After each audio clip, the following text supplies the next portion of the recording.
दोस्तों एक एक तस्वीर हम आपको दिखा रहे हैं कि कैसे ईरान अमेरिकी मिलिट्री बेस पर अटैक कर रहा है, बहरीन से लेकर कुवैत तक। अब कुवैत में जो अमेरिका का मिलिट्री बेस बना हुआ है वहां पर कुछ ऐसे ही एक के बाद एक मिसाइल दागी गई। कुवैत के पास एयर डिफेंस सिस्टम, उसने वो एयर डिफेंस सिस्टम से मिसाइल दाग दी ईरान की मिसाइल को रोकने के लिए, इंटरसेप्टर। लेकिन यही हो गया खेला, जो गिफ्ट अमेरिका की तरफ से मिला था कुवैत को वो भारी पड़ गया। अमेरिका के उस मिलिट्री बेस पर तो ईरान की मिसाइल नहीं गिरी, लेकिन कुवैत के ही सैनिकों पर जाकर उन्हीं की मिसाइल जाकर गिर गई।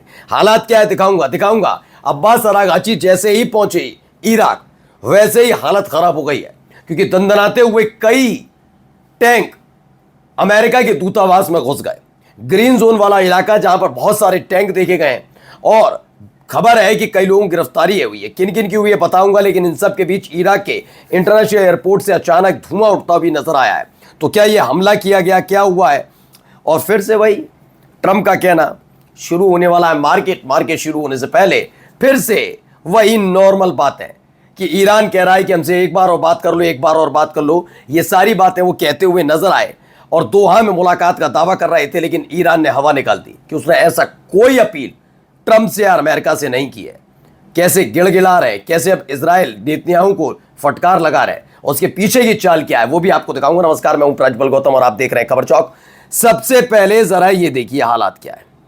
एक वीडियो है ये देखिए। Что Саров? Его или нет?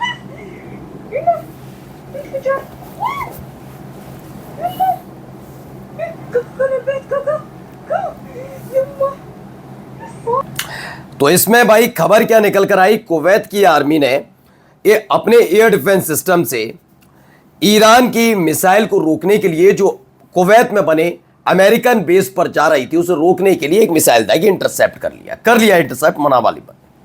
लेकिन वो इंटरसेप्ट करते उससे पहले ही, वो आसमान में उड़ते ही वो हो गई मिसलीड, और माल फंक्शन कुछ इस तरीके से हुआ कि वो सीधे जाकर एयर डिफेंस सिस्टम से ही जाकर टकरा गई। कुवैत के उस एयर डिफेंस सिस्टम से जाकर टकरा गई जिससे वो निकली थी, यानी इंटरसेप्टर उड़ा और उल्टा अपने एयर डिफेंस सिस्टम से जाकर टकराया, जिसे तबाह कर दिया। ये हालात तो बने हुए हैं, आप सोचिए इन हालातों के जरिए कुवैत कैसे अमेरिका की इस मिलिट्री बेस कैंप को संभाल पाएगा, अंदाजा लगाइए। ठीक है ना। अब आइए एक और खबर दिखाते हैं। अब आपको लेकर चलते हैं इराक में देखिए बेतहाशा उठता हुआ धुआं। यह खबर बहुत ज़्यादा इंपॉर्टेंट क्यों है मैं आपको पहले बता दूं, क्योंकि आपको हमने एक दिन पहले बताया था।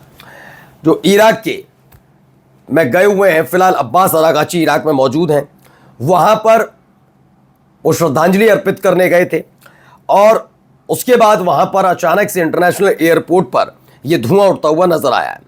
खबर क्या है? खबर है कि अभी भी उत्तरी इराक के किरकुक अंतर्राष्ट्रीय हवाई अड्डे से इस समय भारी तादाद में धुआं उठता हुआ दिखाई दे रहा है। यह हमला है, यह कोई हादसा हुआ या कोई माल फंक्शन है, अभी क्लियर नहीं हो पाया, लेकिन फिलहाल वहां से धुआं उठता हुआ नजर आया ऐसे वक्त में जब अब्बास अरागाची वहां मौजूद है। अब्बास अरागाची जैसे ही वहां पर पहुंचे थे, वैसे ही अमेरिकन दूतावास के आसपास कई सारे मिलिट्री टैंक नजर आए थे। खबर यह थी कई बड़े अधिकारियों को गिरफ्तार किया जाना है, और उनकी गिरफ्तारी के लिए ही ये टैंक भेजे गए थे, जिससे कोई अप्रिय घटना ना घटे या फिर माहौल ना बिगड़े। उसकी तस्वीर हमने आपको दिखाई थी कल भी, और आज भी आपको दिखा देते हैं। पहले ये देखिए, एक के बाद एक टैंक। ये इराक के एक सबसे खास इलाके, जैसे आपके देश में या कोई भी शहर में कोई पॉश इलाका होता होगा, वैसे ही पॉश इलाका अगर आपके देश की राजधानी में है, वैसे ही बगदाद का ये ग्रीन जोन सबसे सुरक्षित माना जाता है। यहाँ पर बड़े बड़े अधिकारी रहते हैं, अमेरिकन दूतावास है, बहुत सारी सुविधाएं हैं अमेरिका ने अपने हिसाब से यहाँ पर तैयार कर रखी थी। अब जैसे ही अब्बास अरागाची पहुंचे तो वहाँ कई घटनाक्रम घटे हैं। दावा क्या है? Strong military presence with tanks in the Baghdad area that houses the US embassy. American दूतावास के जो कर्मचारी हैं, अधिकारी हैं या राजदूत हैं, उनका घर इसी इलाके में है। खबर है कि अचानक से दंदनाते हुए कई टैंक बगदाद के इस ग्रीन जोन वाले इलाके में घुसे हैं। Local media reports that the operation coincides with the execution of arrest warrant against several officials for corruption को लेकर ये सारी बात है। इस करप्शन से मुझे याद आया, अरब देशों में के साथ नीति क्या रहेगी ये तय कौन कर रहे हैं अमेरिका में? जरेड कुशनर, जिसको लेकर अमेरिका में नाराजगी है। दावा किया गया है कि जरेड कुशनर मोटा पैसा खाड़ी देशों से लेते हैं और अमेरिका की विदेश नीति उनके हिसाब से बना रहा है, जबकि जरेड कुशनर जो ट्रंप के दामाद हैं वो ना सांसद हैं, ना लॉ मेकर है किसी तरीके के, ना किसी कमेटी के सदस्य है, ना मंत्री है, कुछ नहीं है। फिर भी वो आदमी सिर्फ ट्रंप का दामाद होने के नाते ये सब कर रहा है। तो क्या इसका असर है कि मोटा पैसा दिया गया या लिया गया? यहां पर भी देखिए लगातार फायरिंग तक हुई।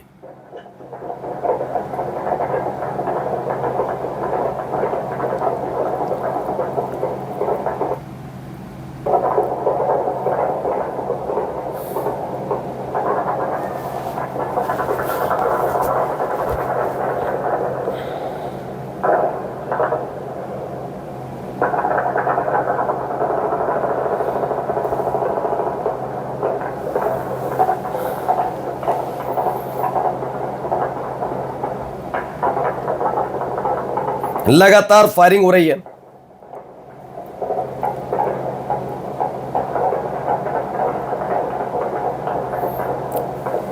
ये फायरिंग कहां कैसे हो रही है बताता हूं आपको, लेकिन लगातार इस तरह की खबरें निकलकर आज सामने आ रही हैं। तो खबर निकल कर रही है, anti corruption operation sparks tension in Baghdad. Gunshots are reported in Baghdad's green zone as Iraqi security forces carry out an operation to raid facilities and arrest high-ranking official under investigation for alleged corruption cases. कहा जा रहा है कि एक के बाद एक इस तरीके से गिरफ्तारियां वहां पर हो रही हैं, जिसका ताल्लुकात अमेरिका से भी माना जा रहा है। ये देखिए अब अगली खबर, सीरिया में क्या करने गए थे और हो क्या गया इनके साथ। अल्लाहु अकबर व इज्जतु लिल्लाह।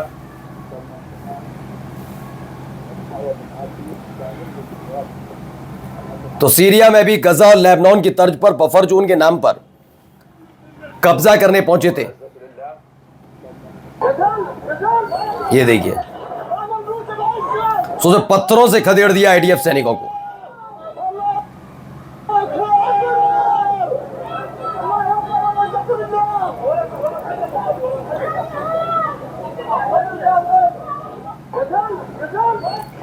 ये देखिए वहां पत्थरबाजी यहां दूसरे तरीके से भी खदेड़े गए।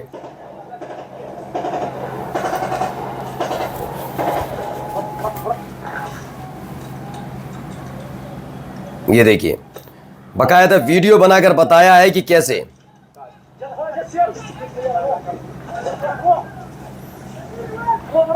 खदेड़े गए ये।